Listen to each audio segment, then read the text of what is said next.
Hello, everybody. This is Global Warming Skeptic, here to answer the question, who won the debate?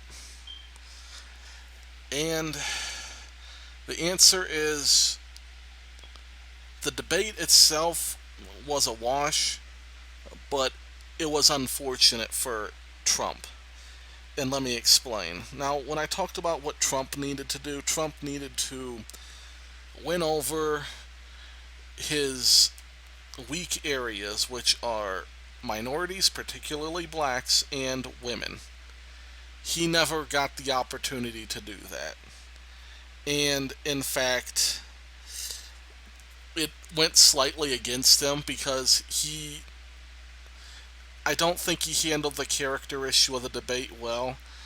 I explained that he needed to at least hold his own in prosecuting his case while also trying to appeal to independents. I think he did a nice job appealing to some independents, but he did not prosecute his case well enough to convince women or minorities to go for him. Um, and with Hillary, I said that she needed to run out the clock. She needed to continue to appear presidential. She needed to avoid talking about issues, make the debate about character. And it was mixed for her as well. While she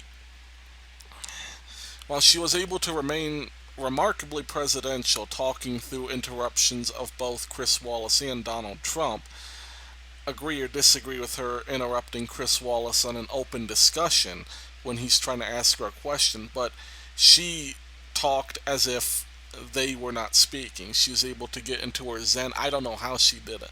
I do gotta say that was an impressive moment. But on the flip side, this entire debate, and credit to Chris Wallace, he did an amazing job. Not only the best moderation of this entire debate, of any of the debates, even better than his previous Republican debate, but this is one of the best moderated debates I've seen in years. And he did call out both sides, any chattering from the crowd. He was not he was not partial to any candidate. Yes, Clinton got to speak more, but also Trump did not use all of his time very often. And there were moments when Chris Wallace did interrupt Trump early, but overall it was fair, especially compared to the previous two debates. But in saying that, how did that affect Clinton? It was not good for her. She had to defend herself on foreign policy. The Clinton Foundation, which magnified the foreign policy discussion, Trump did a genius job of tying in her Clinton Foundation contributions from Saudi Arabia and Qatar, but also the treatment of Haiti. I don't think he explained the Haiti thing that well, but he did enough to where it could move some people. But um, when it came to the issues, especially in foreign policy, where the majority are deeply concerned about our interventions, particularly Syria and ISIS, and this is not a wedge issue she's going to win on, and they went in pretty deep detail about no-fly zones in Syria, how she thought it was going to make the people safer, area safer. She's not going to win on that issue because most people don't want to meddle in the Middle East. Um, as far as the economics, they both went to their platforms, and that wedge issue is pretty much a wash. You got about half of people who um, are about Reagan economics, and you got half of people who are more on the progressive side, who talk about wealth redistribution versus capitalism. It's not something people are particularly interested in or going to decide the election on, especially this year. The economy's important, but that wedge issue is deeply divided in terms of people. And he actually did what a lot of people might think of as disingenuous. I think he ended up a little bit ahead on, because they never talked about Obamacare. Instead, they talked about, Chris Wallace asked about Medicare and Social Security, but Trump used the time to talk about Obamacare. I actually thought it was an ingenious move because time was running out in the debate. Trump knew that there wasn't going to be an Obamacare question, so he ignored the question entirely. And I think that more people are concerned about Obamacare, which is the thing we're dealing with right now, than they are Medicare and Social Security, which are in the 2020s and 2030s, respectively. And the reason that it was ingenious to bring it up at all is because if you look at Obamacare's approval rate, it's abysmal. And Hillary Clinton is not going to score points defending it. I actually give her credit for taking a position on it, but the reality is she's not going to win on that wedge issue. That's a losing wedge issue for Democrats. Um, and so, who do I think won overall?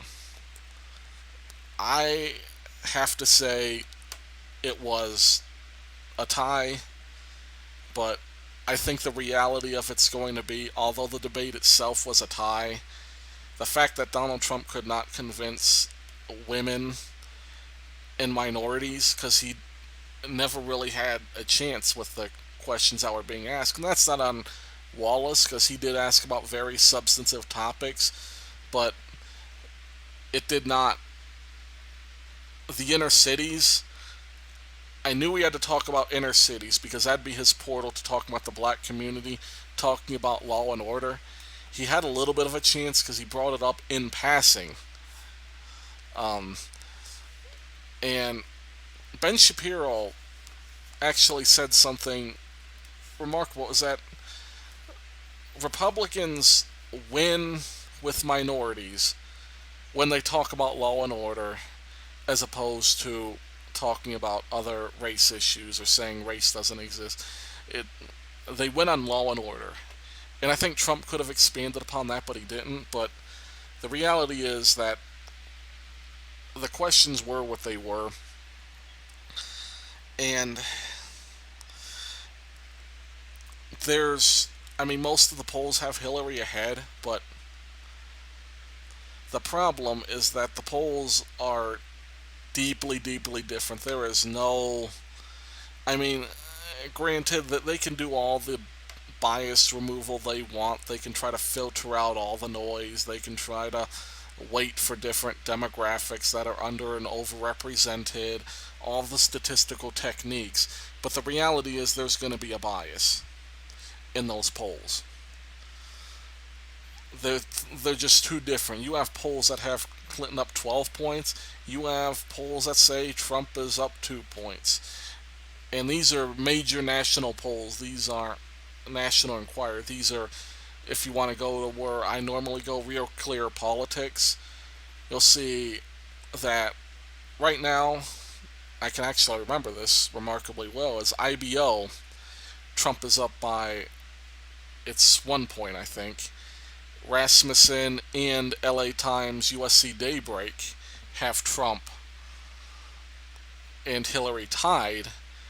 But then there's polls like Bloomberg where he's down 9, and I believe the NBC poll he might be down like 8. I think he was down double digits at one point with NBC.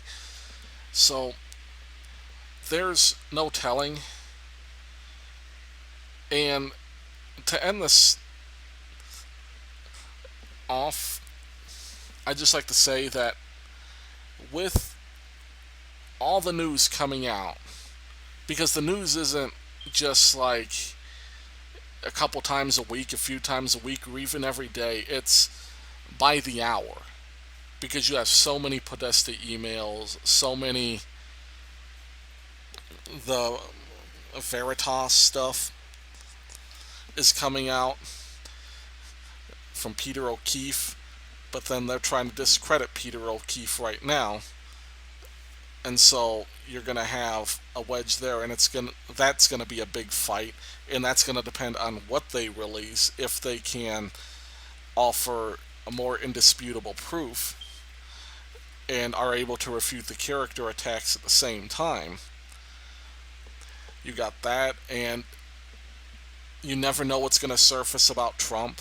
You have people coming out almost every day now since the Pussygate scandal. And it's going to depend on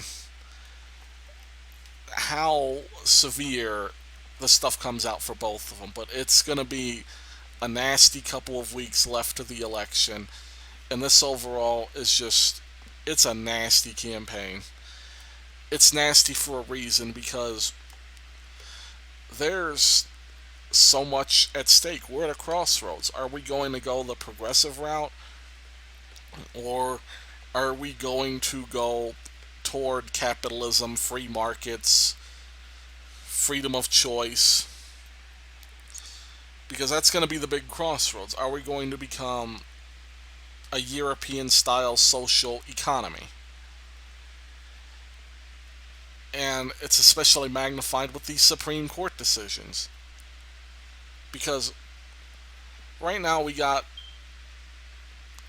a huge tank that's the United States with one track going one direction, one track the other, and we're just spinning around in a circle. We're not going any direction.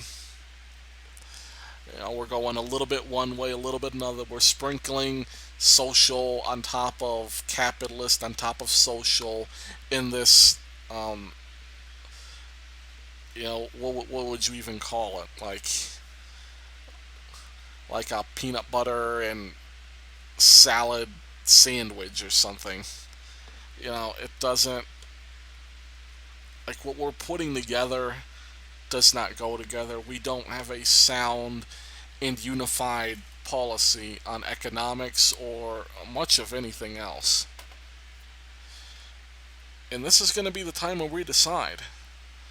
So, in one sense, yes, this is incredibly nasty. It's even getting nasty with me, with Hillary supporters. They are incredibly intense. And I see Hillary and Trump supporters arguing all the time. They block each other, they do all this stuff, and they don't listen to each other. And I'll just leave people with this. Whether you're voting for Hillary, voting for Trump, I just want to say one thing. We need to start listening to each other and stop with the petty character attacks. And I say that about all sides. I say that about the alt-right. I say that about Bernie supporters, Hillary supporters, Jill Stein supporters, Gary Johnson, if you're a Ted Cruz Republican. I say that about all sides. We need to stop this confirmation bias where we're just shutting out things that do not agree with us, and we live in our own little worlds. And as Steven Crowder put it very well, we're sticking to our own social media circles. We're not looking at the other side, and it hurts. And to be honest, it's like I've said before. I don't care if we go in a Republican or a Democrat direction. We need to go in some direction. Now, considering all that, I just want to give you the case for Trump. And I just want to be very clear about what I'm saying. I'm not talking about Hillary Clinton supporters' character, but here's what we're facing here. Obama is threatening to attack Syria. Both Putin, Iran, or all three, Putin, Iran, and China, are all guaranteeing the independence of Assad and the Assad regime. Assad's not going anywhere. His government's not going anywhere. So whatever you decide, whether, you need to take that into consideration. How is Hillary Clinton going to respond to that. And to be quite frank, I think she'd be reckless enough to go to war, because if you look at the past, what happened when Obama drew the line at Crimea? Putin completely ignored it, had a referendum. The referendum said Crimea goes to Russia, and Putin just takes Russia. No UN vote, none of that. And they are out for revenge. But here's the problem. We don't have the political influence to tell them they can't take Crimea. And that's just a sad reality. That's not being a Putin puppet or anything else. That is the sad reality. Crimea is gone. And we're going to have to deal with it sooner or later. That Crimea it belongs to Russia. And there's nothing we can do. But my point is that Hillary Clinton has a vendetta. And that vendetta is going to be to want to stretch America's arms, show American muscle. And it's a very dangerous game. It's like Donald Trump said during the debate, we are playing chicken with Russia. They have nukes, we have nukes. If we get into a world war with Russia, we better make sure that we're doing it over the right interest. And let's be quite frank here, and I want you guys to ask yourselves this question. Is Syria worth fighting a world war over? If your answer is yes, then vote for Hillary. But I don't believe so. And if you don't think that it's possible that we could get into a Cuban Missile Crisis situation again, look at what the Cuban Missile Crisis was over. It was over missiles being sent to Cuba from Russia on our own doorstep because of our missile system in Turkey. And that was the lead up to the Cuban Missile Crisis. Over that small thing, we nearly went to nuclear war. And this had no fighting, no invasion, nothing attached to it. That's what we fought that crisis over. And so we need to be really careful with what interests we're going to select if we're really going to play this game of chicken with Russia. Thanks for listening, guys. God bless.